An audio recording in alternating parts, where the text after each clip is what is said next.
I'm now here on the Ghana stand with Julius Deborah, Executive Director. Julius, I'd like to start by asking you, when I came last year, I was told that Ghana was expecting to get a benefit from the World Cup and all the activity and tourism that accompanied it. How did that work out for you?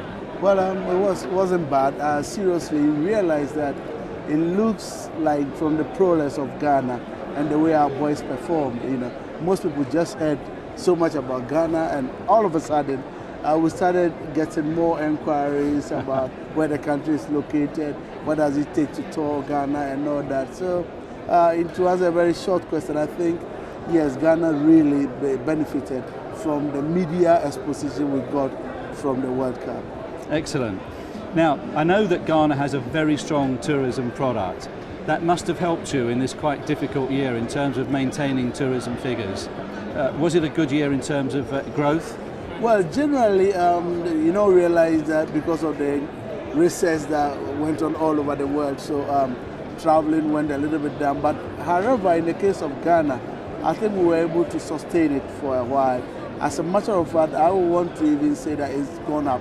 When you look at the figures, it's gone up. But we think it's mainly due to, as you said, the culture of the people. It is so unique. Yes. That most people who read about it would love to come to Ghana and see how it is. In most study books all over the world, they've written so much about the Ashanti culture. Yes. And most people travel all the way just to come and study the Ashanti culture. And we are very proud that we still have culture group and ethnic groups whose culture are still unadulterated. It's still authentic. They observe their religious rites, which is so fascinating to the traveler. In addition to that, of course, we also have the monuments. We have two of the slave castles designated as World Heritage Monuments. Right. And that also brings quite a number of people. In fact, it will even surprise you to know that recently when President Obama visited our country, he insisted that he's taken to one of the slave castles. And we are very proud of it for having such a product. Tell me, is the government supporting tourism by investing in the infrastructure to allow people to move about the country more efficiently? Yes, I would say yes and no. No, because like they say, we would have loved to have more money. More. I was looking for, there's a book we read long ago where you say someone asked for more. Oliver asked for more.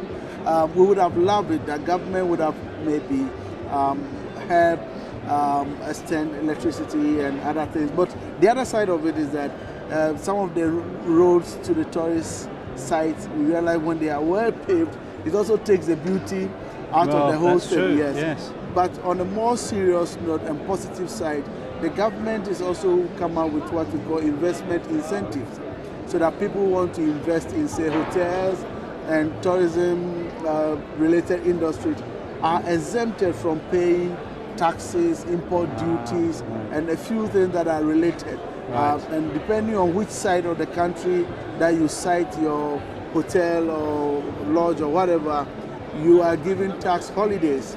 If it's right in the city, then you have, let's say, 5 years. But if you take it right into the hinterland, then you have more years. So that's where we'll say yes, government is making investment attractive too. But when it comes to directly, like we would have come in here, we would have loved to have a much bigger stand so that all our private sectors would be comfortably seated doing their marketing. We would have, as you walk around, you see some other countries have their billboards advertised all over the hall. Those are... But Julius, the difference is you may not have the biggest stand, but you've got one of the busiest, I can tell you, because we've been to this stand about 4 or 5 times today looking for you, and it's been busy all the time, so that's good. Right. That's good news. I mean, all in all, it's not bad. It's coming up steady by steady, and we are very positive that things should pick up. Good. Well, I wish you well for the rest of the show, and I hope next year is good for tourism. We appreciate you coming, and thanks for interviewing. Thank you very much. Thank you.